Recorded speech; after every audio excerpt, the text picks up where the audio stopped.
বিসমিল্লাহির রহমানির রহিম। একদিন মনে আছে আপনাদেরকে দেখাইছিলাম আমি যে আমার লাল শাক কাটছি, তারপরে লাউ শাক ছিল কিছু, ওইগুলা কাটছি। তো আজকে আপনাদেরকে দেখাইতেছি কাটার পরে যেগুলো ছোট ছোট ছিল না সেগুলো আবার হয়েছে, আলহামদুলিল্লাহ।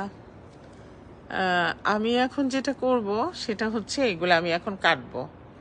আমার দেখা দেখি দেখেন আরেকজন আইনা এখানে একটা টমেটো গাছ লাগাইছে।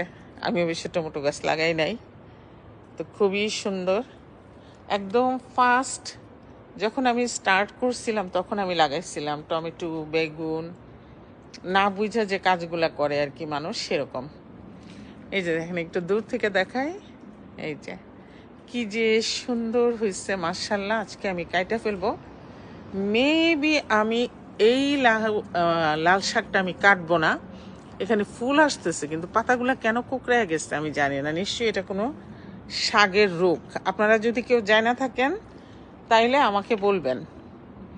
এই যে দেখেন, সুন্দর, মাশাল্লাহ মাশাল্লাহ, অনেক সুন্দর। এই যে আমি কেচি নিয়ে আসছি আর পলিথিন নিয়ে আসছি এগুলা কাইটা ব্যাগে ঢুকানোর জন্য।